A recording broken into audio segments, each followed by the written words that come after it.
To almost every question, there is someone in our ecosystem who can give a really, really good answer.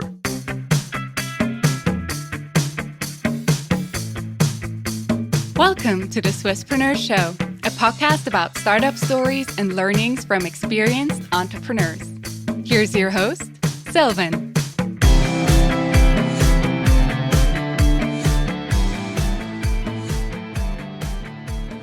Adrian, a very well welcome to the Swisspreneur Show. A welcome back for you. Thank you so much for taking the time.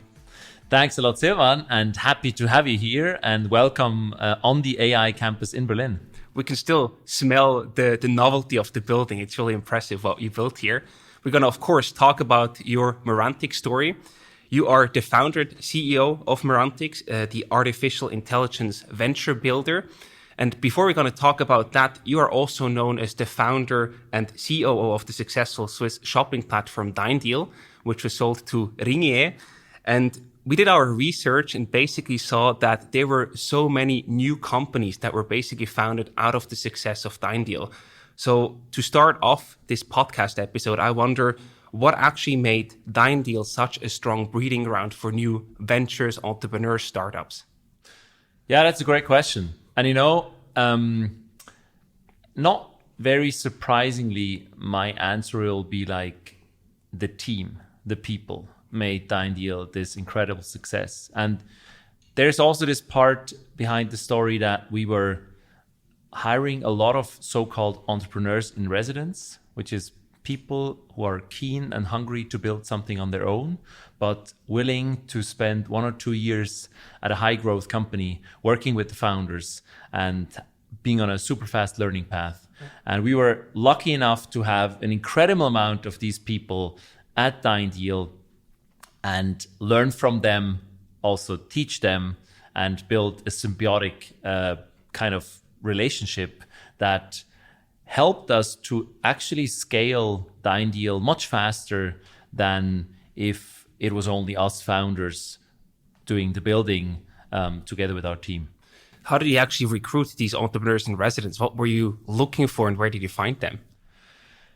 Well, it's kind of a network thing and a flywheel effect as well. So as soon as you have found the first few and successfully worked with them, then it's always going to be like, word of mouth and in so far, it's really about the start and getting things right at the start and find the first few hand-picked people and then start building with them. And we did a lot of, outreach also to universities, to the startup world. By that time, not only in Switzerland, but also specifically here in Berlin as well. And we have just found many, many people also in the great city of Berlin who we made to join us in Zurich by the time. Amazing. And was there any specific program or path, or what did the role of the entrepreneur in residence actually look like back at the DeinDeal? So, yeah, we wanted to believe that there was kind of a program. I think it was still pretty custom, I would say, with each person who joined us. I think the general denominating factor was that everyone joining this position was somewhat working on really, really strategic projects that were extremely important for the success of the company and that were at the same time also very operational. So it was all about, getting the strategy right, but then also getting the hands-on execution right. And that was one of the reasons why we were looking for exactly this kind of people who are able to craft a vision, but then also are successfully executing on it. Got it. And after the successful exit in Switzerland, you actually moved away from Switzerland. You are now based here in Berlin. Why is Berlin the right place to be at this time in your, life and career? Yeah. So first of all, I was living in San Francisco for a short time, and also doing kind of a test drive for me and my family there. And we just realized that San Francisco is a great place to work. I didn't like it that much for the normal part of living. I just found it a bit too streamlined and optimized for work. And I was lacking somewhat the diversity of the city, especially. I mean, I'm not talking about the great nature and the mountains, the sea. That's definitely something, Berlin does not have, and I'm really missing the mountains. I think I can say that as a Luckily, Switzerland is not that far away. That's true, 1 hour away. No, but honestly, for us then, we started to look around and we realized that Berlin was kind of a perfect combination, both for private and also business reasons. So we found great schools for kids, and also I really enjoy the lifestyle of Berlin, which is very diverse, and you can basically decide how you want to live every single day. You can go to a really nice 3-star restaurant, and then the next day you go to a really nice burger or kebab place, and that's the thing that I really enjoy. And from a talent perspective, I think what makes Berlin so great is that it's very, very international.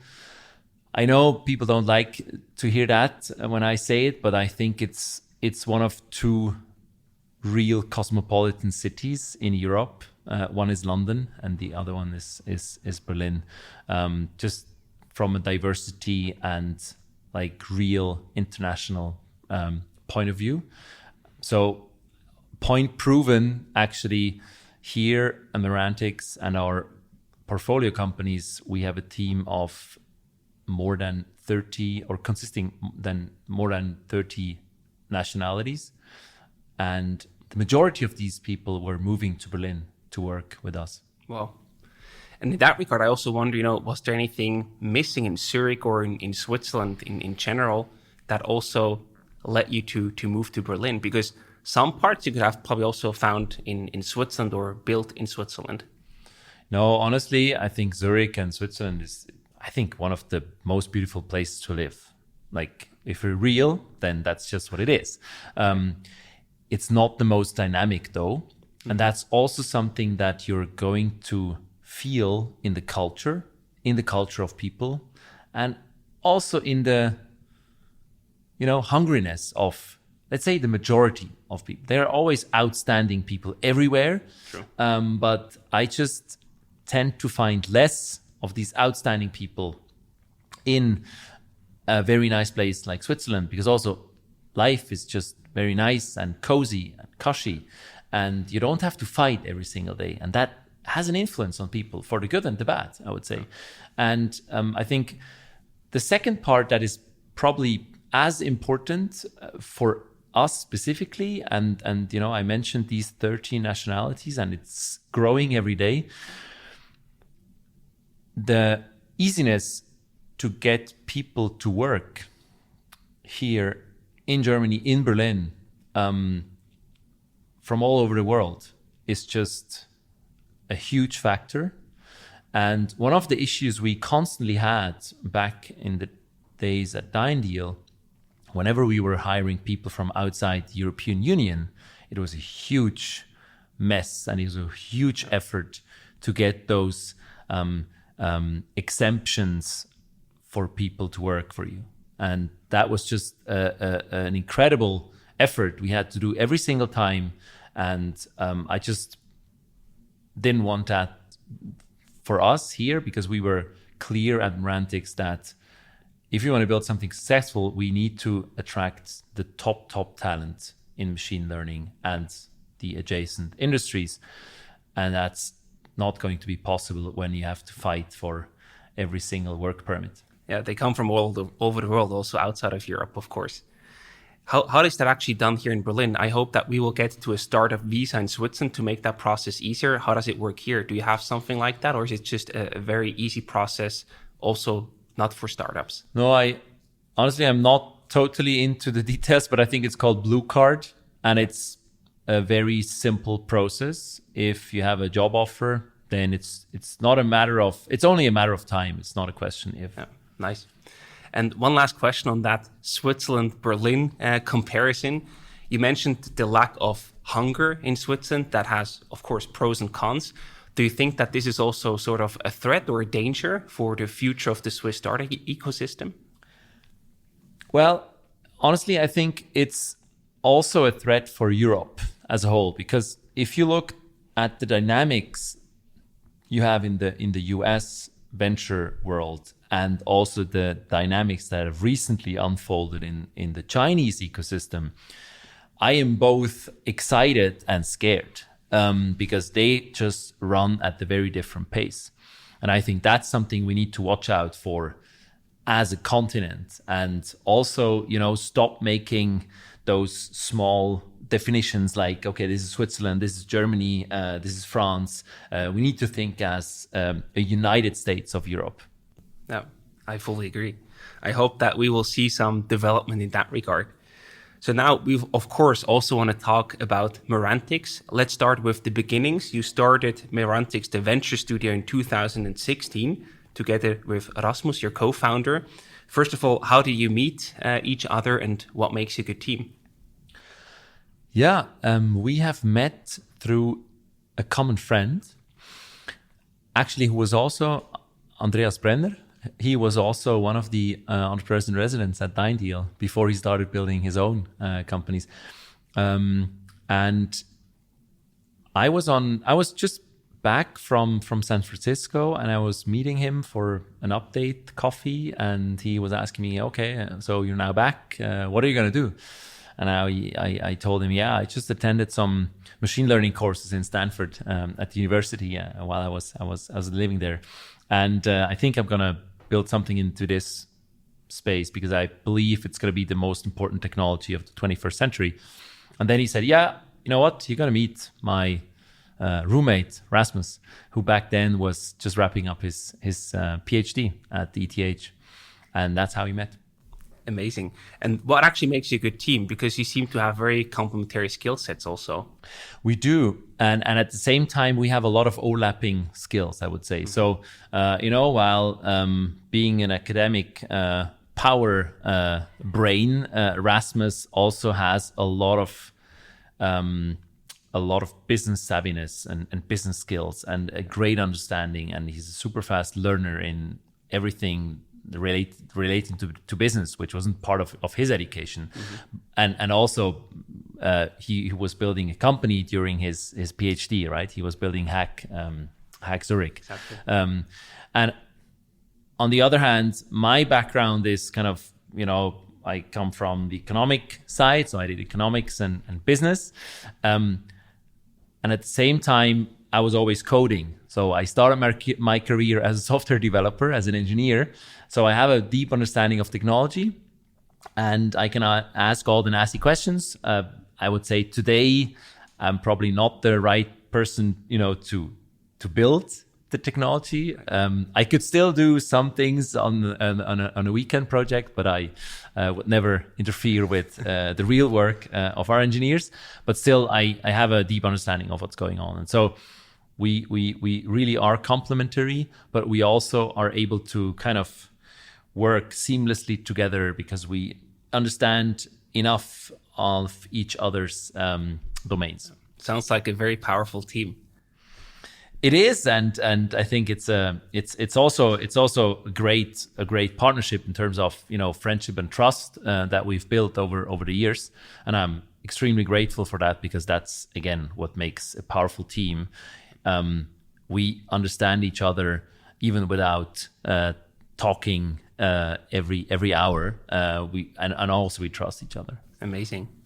I also wonder, why did you actually decide to build an AI-centric venture studio instead of building another startup company yourself?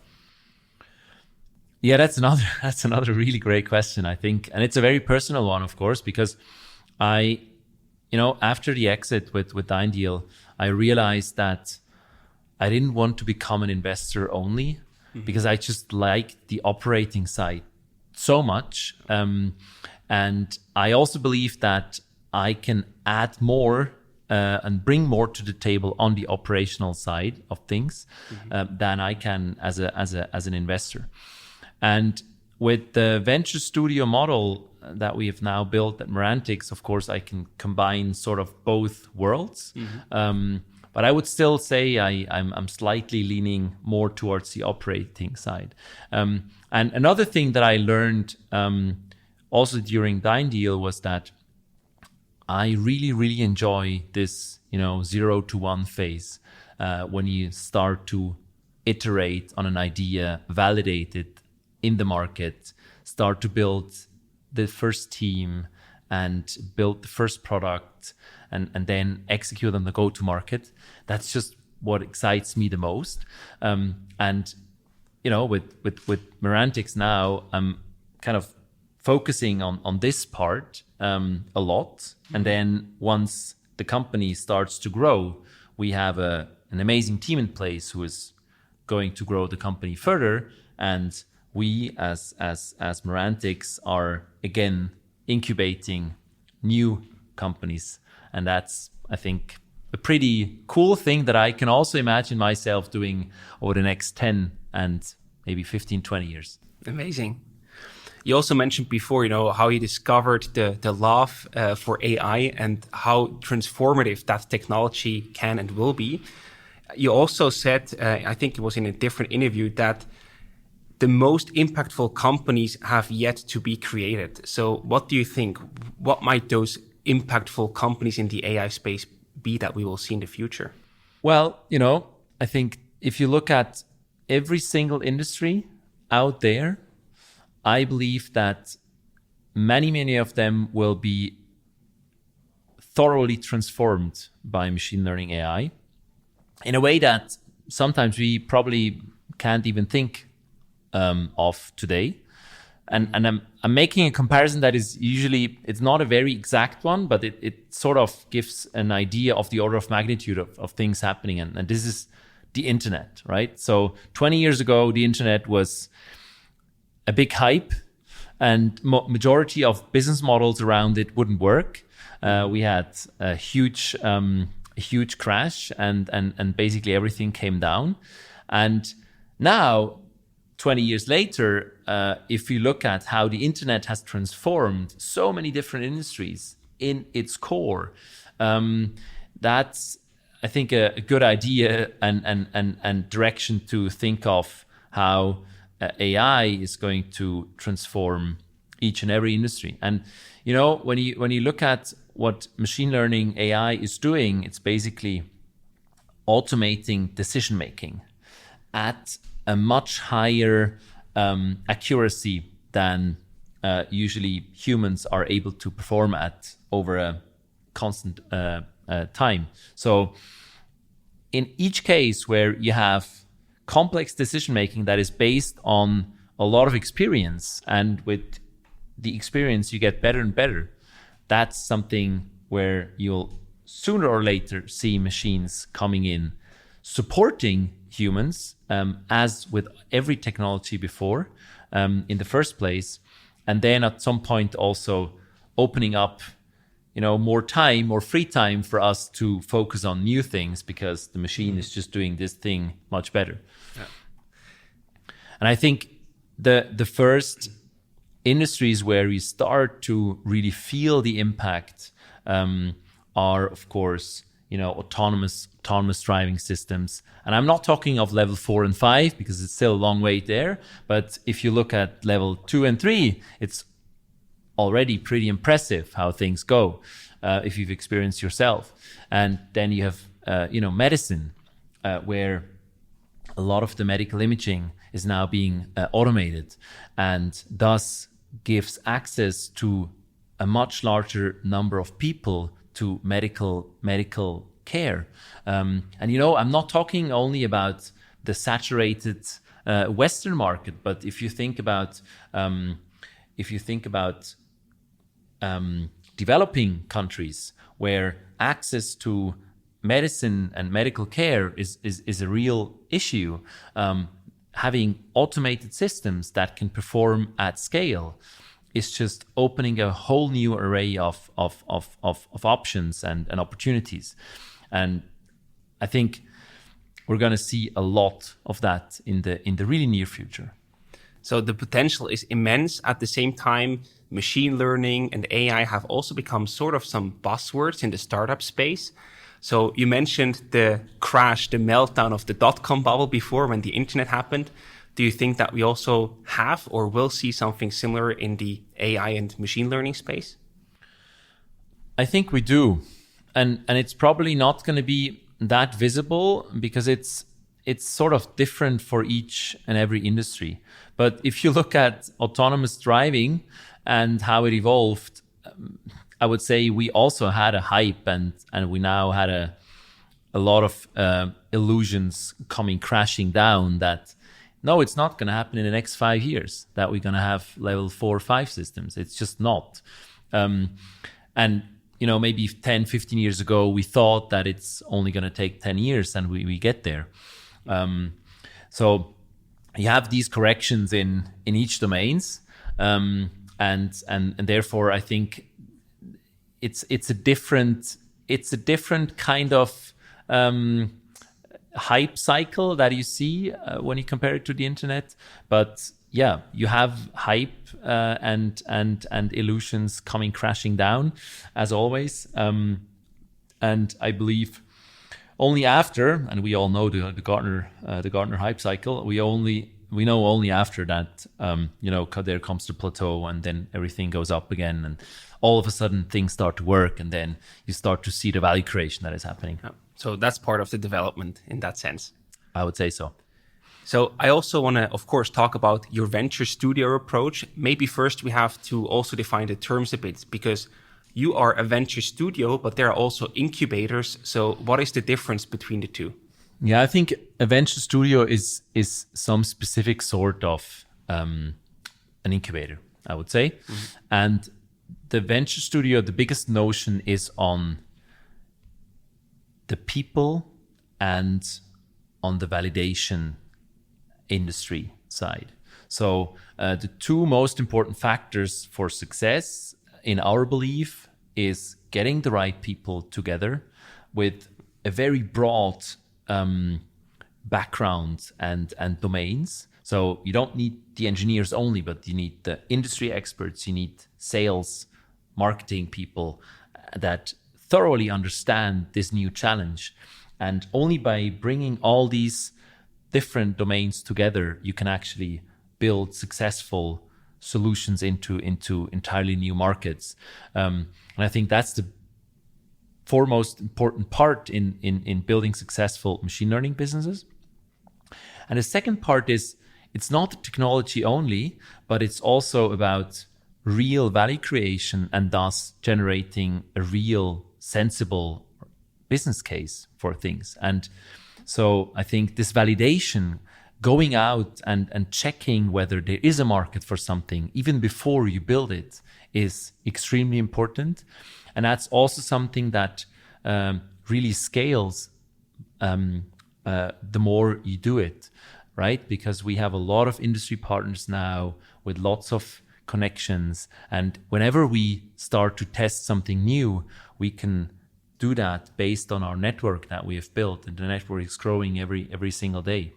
And the third part, of course, is the financing part that is going a bit different in our case than the classic venture company builder, I would say. And also the sort of investors that we are aligning around us are a bit different compared to other places. Yeah, you basically just mentioned your venture process, ideation, incubation, and also scaling. Let's talk about a bit more of the details of each process step. So with the ideation, what do you actually do there? How do you support the ideation process? What happens in that stage? So typically we start with first hypotheses, with first assumptions. We usually look at an industry and ask ourselves first, okay, how is this industry going to be transformed? How is this industry going to evolve? And what's the role machine learning AI is going to play in it? And if we believe that there is a strong shift and strong transformation ahead, and machine learning is going to play a very vital role and thus also has an edge in this sector industry, then we start to get very interested and start to usually look at a lot of different possible business models, how to capture this kind of transformation that is ahead. And we usually also think of a business model in a way that we want to really see a large value chain opportunity for us. So we don't like to see ourselves as, an AI SaaS supplier that is basically going to supply a technology, but we rather see us as value chain integrators who then try to basically capture an entire part or the whole part of the value chain over time. Because we look at cases where we believe that data supremacy is going to lead to a real competitive advantage. And by actually getting there, we'll also be able to become one of the leading players in this specific market over the time of, let's say, 10, 15 years, of course. Yeah. And when does actually the operating team come in? Do you already do that analysis with the operating team, or is that your Merantix core team that does this analysis? We do both. We do some of the ideation validation as a studio, and we also come with certain ideas and hypotheses. And at the same time, of course, a lot is also coming in with our founders and their backgrounds and their ideas. So it's kind of both sides. Do you notice any difference in terms of motivation or success rate between the two models? Because I can imagine if a founder joins later and it's not his or her own baby in terms of idea, that you might have a harder time to succeed. No, because that doesn't really happen. When I say, our own ideas, then it's really more like a direction we want to explore. And we have a few very strong signals that this might be a good model. But directly after, we're gonna build a team with a strong founder team who then is going to really dig deeper and build the case first. So we don't hire people into a job. Right. We still hire founders who then basically build it. Exactly, that makes sense. And who then actually makes it from the ideation stage to the next stage, the incubation phase? In the ideation phase, a founder team is typically working on 3, 5, sometimes 7 different cases. Also a lot of that in parallel, which is actually, I believe, a very interesting value proposition for me as an entrepreneur, as a founder, because I get to see a lot of different business cases and investment opportunities. And once I decide which one I will go after, I really have a very educated decision that I can make because I can compare it to others. So it's sort of a portfolio theory, you could say. And I think that makes the conviction we then build together with the founder and also from our side as a studio and investor even greater. Before we continue with the show, we would like to introduce you to our new partner, Newco. Newco helps founders navigate the paperwork that starting a company involves.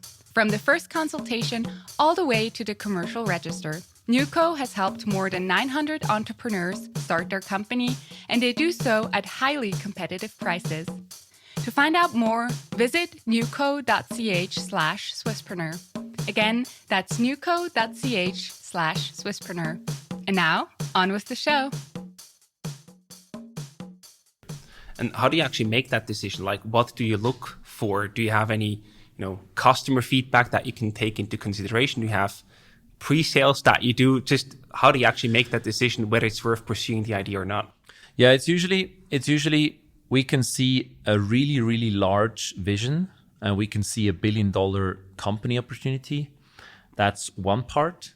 And at the same time, as you actually mentioned, we can already see pre-sales. So we have clients or potential clients who are really keen to come in, and that can be, signed contracts even, or signed letters of intent that just show a very strong interest, which is usually then enough for us to say, okay, we start building it. Yeah, that's the beauty in the B2B sector. I love that.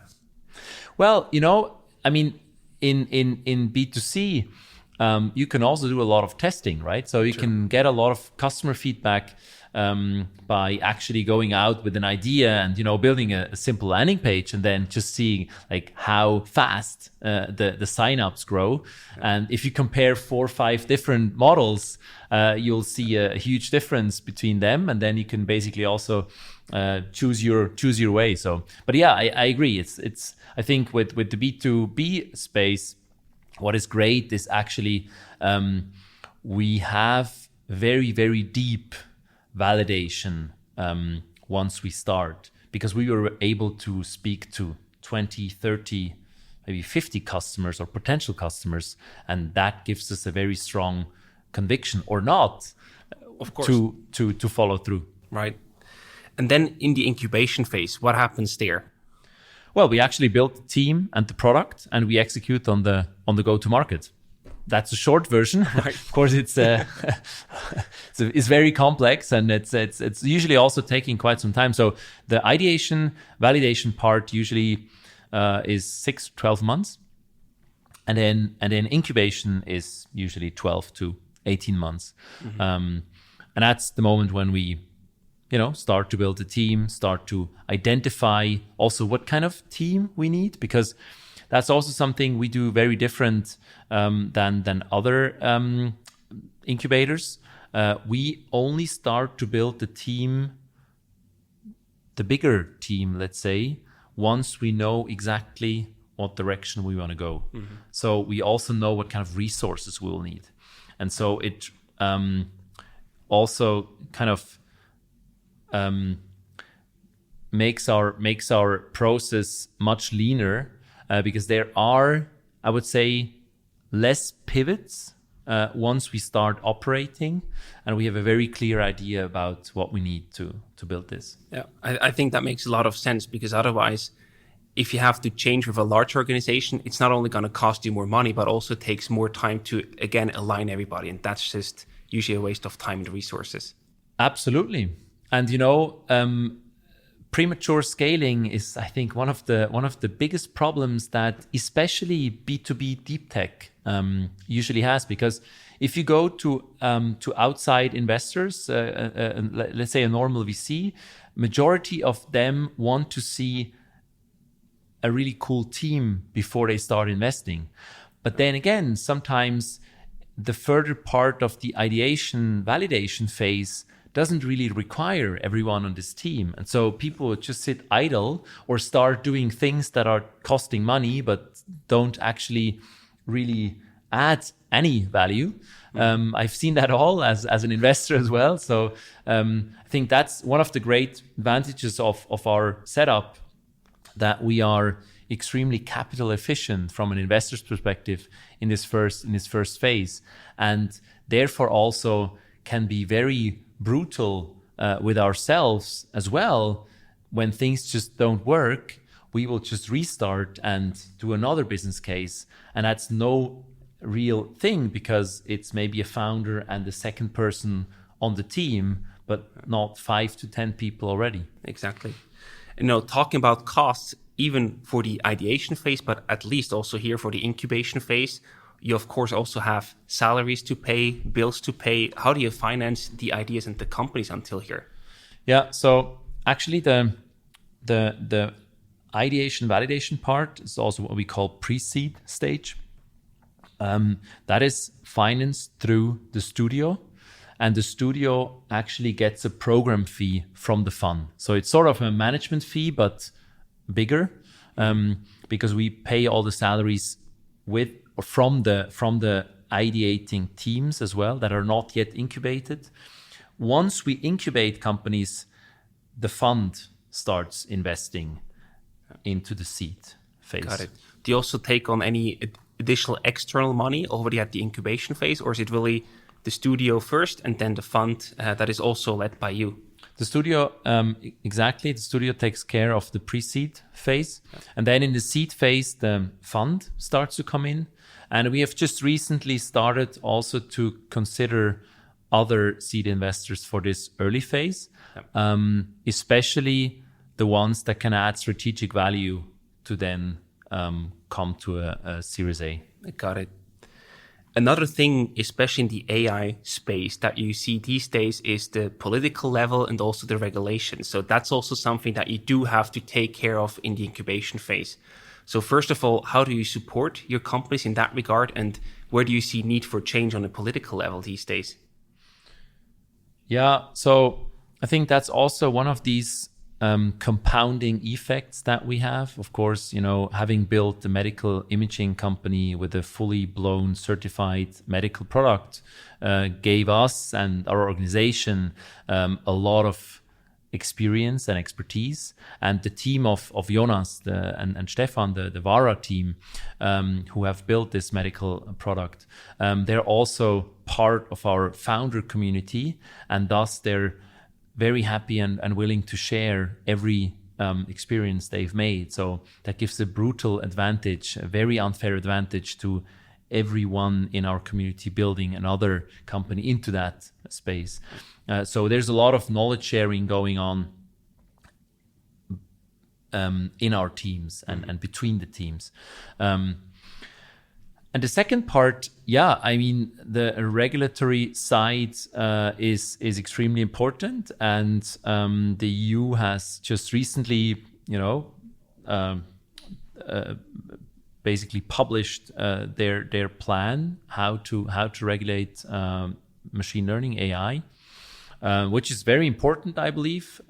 It's definitely not perfect. There's a lot of flaws in it, and I think some really basic conceptual errors. For example, we're trying to regulate a lot of stuff that isn't even working yet. So you don't actually wait until it's there, but you try to regulate things in advance, which philosophically might be interesting and nice and make you feel more safe, but you also significantly slow things down. And I think it's a risk mentality that won't work, to be honest and frank. But maybe to come to a different side of things, we do not only criticize, but we also try to, take the responsibility that we think we have as a one of the prominent makers of AI in Europe. So we are also working on many different levels and layers with government organizations, with the political system. We have even built the German AI Association and helped to found this organization that has now more than 300 members. Very nice. So you're also very active on that level because it's part of whatever you're building for the future. It's an important puzzle piece. Yeah, I think so. It's of course it's kind of the breeding ground for new technologies, and I think at the same time also it's about creating this awareness in the public, and also making sure that people in the public who have little understanding of the technology do not only see the dangers, but also the immense upside potential and all the opportunities that come with. Right. So we have the third step left in your process, the scaling phase. Who makes it to that stage? So far, all of our ventures we started, because as you can see, there is a lot of de-risking in our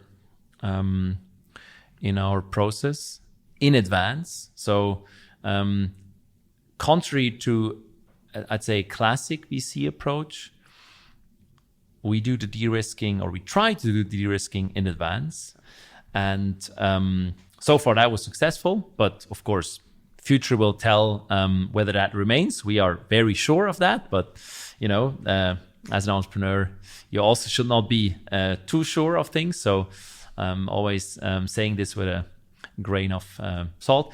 The phase of the third phase, the scaling phase, is basically the phase when we start to work with outside investors in the lead. So that's where the fund no longer is in the lead, and where we look out for new investors joining us in building the company successfully. We do not exit there, and also we have absolutely no intention to do so. So we stay on board with the companies. We further support them and are kind of an active board member at that time. And active really can mean that we come back to a rather operational side if the situation requires it, whether it's a financing round, whether it's a team building effort, whether it's a pivot. We will really get very close again and also get our hands dirty and help the team. Amazing. And now we walked through the different stages from ideation to scaling. And I can also imagine that these different stages, they also require completely different skill sets, because validating and choosing the right idea is completely different from scaling up a company and probably going international. So how do you make sure with your team that you can actually also deliver maximum value and also fulfill all these different needs at the same time? Yeah, so first of all, our approach, how we understand Venture Studio, is we have a very, very small team on the studio side. So we try to build each and every capability that the company needs on the team side. So we don't have a layer of shared services, for example, but we build everything very specifically for each venture, for each company. And I believe that's the right thing to do in our domain, in our space. And so we really try to ask the right questions, help our teams to find the answers, also by being operationally very involved, right? So we also do customer exploration, we do sales, we go out and talk to people, we do recruiting, whatever the company requires. And of course, we work with a bunch of great advisors, experts in the specific domains where we identify, okay, this is not something we can actually generate the ideal value. Then we bring someone else in to help the team. And as you can imagine, the cool thing about this venture studio model and this huge community of companies and founders and teams actually also brings a unique value in the sense that to almost every question, there is someone in our ecosystem who can give a really, really good answer. And I think that's also what excites me so much about this ecosystem that we've built here and we continue to build. And in that regard, you actually need access to top talents, but also to large investors, to the researchers, to large data sets, to then also work with that data. How do you actually get access to all of those top people? Yeah, I think the people access is, as you said, probably the most important one. And honestly, without sounding too arrogant, but in many, many ways, we've almost solved that. So we have such a great inbound of people that for every hire we do, statistically, we look at around 50 profiles. Wow. Yeah. And that, of course, allows us to not only hire the smartest IQ-wise people, but also the ones who have a really, really strong EQ and thus, team capability and team competence and social competence, and are really fun to work with at the end, right? So I think, and as you said, I think that's the part of the building phase that I am most obsessed with. Finding the great talents and then building really, really great teams with people who complement each other, but also work really well in a personal human sense together. And I think that's where we also add the most value as a studio, because we are able to attract incredible people with a team that is only one or two strong. And because we have this great environment and this high level of trust, we can attract people in a really early phase where there's not even a company to actually say, you know what, I want to join this. and I have a lot of trust in this whole ecosystem, in this whole approach that they do. And we've just recently seen we have built 2 more teams over the last couple months that are just stellar, in the sense where people come from what they've done before, and now they join this like super small new team, and they do such a great leap of faith, which is making me feeling extremely grateful. What allowed you to get to that position? Is it, your success as an entrepreneur yourself? If you reflect on that, is it being also present in the media and talking about AI and therefore building sort of a personal brand around that topic? Or what would you sort of associate the success, the position that you're in with? Of course, it's always the people. So whenever someone looks at Merantics, they will look at our team, they will look at us as founders, they will look at our other founders, our other portfolio companies. So to sum this up and make it simple, I would say it's the Merantics brand that is, of course, still growing every single day. But I would say this is the combination and the culmination of everything that he just said, that makes it much easier today than 2 years ago to attract this kind of talent. Nice. I also quickly want to talk about your fund that you mentioned. It comes in the incubation phase. You launched it in early 2020 with a fund size of 25 million euros. So first of all, how difficult was it from a legal or regulatory perspective to really start your own fund here in Berlin?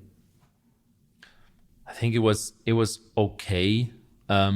We decided to build a German-based fund because the size is rather small. So, other jurisdictions were just too expensive. Germany isn't the most easy place to build a fund, but I think working with the right kind of specialists, this was still a rather straightforward task. It took some time, yes, it cost some money, but I think it's very feasible. I think the fundraising was the much, let's say, harder part. Harder also, especially in the sense that, as an entrepreneur, you're actually used to fundraise. So, the drill, and you think, okay, I know how this goes, so let's just get it started. And then once you start fundraising for a fund, you actually realize that it's a very different kind of game you're playing, because you're not talking to VCs as you are as an entrepreneur, but you're talking to the investors who invest in VCs. Right. And they operate very different than VCs. And so first of all, you have to learn this new space and how these investors think and tick. And you also realize that they are on a very different, time scale. They move much slower than a VC does. And so you're starting to build these relations, and you start to convince the first few of these investors. And that, of course, helps to get the next ones. But it's a very, very slow process. And I think we had also great help of a firm called Trusted Insight. They're a fund-of-fund investment company, and they help building new venture funds. And they also opened us a lot of doors to institutional investors who we, as Rasmus and Adrian alone, probably wouldn't have been able to get to in the first place. Because a lot of these institutional investors also, they come in your second, third fund after they see your performance over the first 5 to 7 years. Yeah. And so we were extremely lucky with Trusted Insight, and we're able to, even work with institutional investors like Kellogg Foundation, for example, or Johnson Johnson Family Trust, the Robert Wood Johnson Foundation, who also invested. And we're also going to announce in August, which is probably after we've recorded this, or you will hear this afterwards, probably in September or October somewhere. We're also going to announce that SoftBank is going to join our fund as an investor, which of course also makes us extremely proud and happy. And it's another testimony, of course, to what we're building here, and also for us, the fact that we have won the most important AI investor in the world, of course, is great for our whole ecosystem. Would you say the main difference between, the fund investment and raising money for your startup is that as a startup, you're basically selling a vision, you're selling hope to a certain degree. And with the fund, they want to see past performance and basically proof that it's working. I mean, that's the best case scenario, right? So the fund investor always wants to see your track record, and track record, not so much your entrepreneurial success. That's of course giving you some legitimacy if you are a successful entrepreneur, but it's not enough. You also need to show your performance as an investor, and of course for a first-time fund manager, that's kind of difficult. So then you look at your previous investments that you've done also as a private person, and you somewhat try to combine this into a story. But it's hard. It's hard in the sense that it's a lot of legwork to do in the first place. Yeah. Let's also quickly talk about the business model of the fund. Usually you have the management fee, 2 to 3%, then also a carried interest in case of a successful exit. Basically, 25 million is something that people would say, that's at the lower end or not even worth it to start a fund. You need at least 50 million. That's what we hear from people that we talk to. So why was it still worth to set up the fund with 25 million? Yeah, I think because we operate very differently from a classic VC fund, right? So with us, as I mentioned before, we have a very special way of investing. So the fund invests through the program fee in the pre-seed stage, because there is no incubated companies yet. So we use this program fee to cover the costs, but it's part of the investment already. And then the fund after invests in the seed stage through quarterly convertibles, who are then converted into equity as of Series A. And the fund always gets around 20% in each company we build. That makes it very, very special, because that's actually quite a strong equity holding for the early stage pre-seed and seed phase for a fund. And on the other hand, you have the situation that we do not as carry, because we have stakes equity as a studio in the companies again. So our fund structure is very, very different from the classical VC setup, which also is sort of makes you very interesting for investors, because you're somewhat a new subcategory in the VC space, and you're also helping them to diversify. But at the same time, of course, you're a very new kind of animal that you first really need to explain. I think the venture studio model has become a bit more prominent over the last couple of years, especially in the US. And now we're also starting to see more and more happening in this space in Europe. Wonderful. Before we talk about the future, one last question, sort of a bit of a challenging one. You're heavily invested in Merantix, in the companies that you built. With your success, your track record, you could have also just, invested smaller tickets, enjoy life, don't do work too much. Now you're heavily involved here. You have long working days, probably also a bit more stress than you might have hoped for. Why do you do that? Why do you get up in the morning and build Merantix with all the success and the money that you already made in your previous successes? I don't think it's an aggressive question. I think it's a very fair one. I'm driven. I'm a very driven person. I want to have impact, and I love what I'm doing. And if not, I'm stopping with it. So I am very, very passionate about what I do. So I don't count the hours, but I look at what kind of impact do I have? And does it make sense that I'm doing it or maybe someone else who is much better suited to it?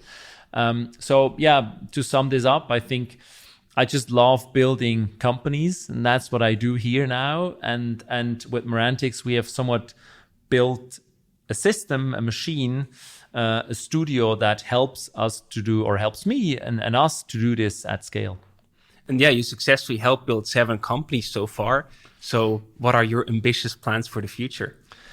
Yeah, so with the current fund, the plan is to build 10 to 15 companies over the next 3 years. And as you can expect, we have many, many more ideas for next vehicles, next funds, and maybe also even funds that can invest in other companies. Because right now we are totally focused on investing in our own incubations. But of course, we have a lot of ideas how to also scale the impact of Merantix. Yeah, we're really excited to see what else you're cooking. So to wrap up this episode, we prepared some rapid fire questions for you. I either give you a short question or a choice, and you have to explain your answer in 1 sentence. Are you ready? Yeah. Perfect. Founder or investor? I would still consider myself as a founder because I still do the operator side. And of course, the investor part is the smaller of my daily life, I would say. Makes sense. How many hours of sleep did you get last night? 7.5. Cool. Team or idea? Team. Where do you go to recharge? Mountains and forests, usually with my kids. Fantastic. And the last one, I'm really curious to see what you say here, Berlin or Zurich? I have to say Berlin, definitely, for now and also the foreseeable future. Which again has to do with my kids. They are at school here now, and it's a great school, and I love life here. So it's definitely going to be Berlin. So no plans to relocate back to Switzerland yet? No. Fantastic. Adrian, thank you so much for talking to us. Always a pleasure, and all the best for the future with Merantix and everything that you're building and working on. Thank you, Silvan. All the best. This episode was brought to you by Swisspreneurs' main partner, Clara Business, the digital all-in-one solution for small businesses. Managing internal processes manually and on paper wastes an incredible amount of time. That's why Clara digitizes everything, allowing you to focus on what really matters, your core business. Go to clara.ch to find out how your business administration can be simpler, faster, and more efficient. Again, that's clara.ch.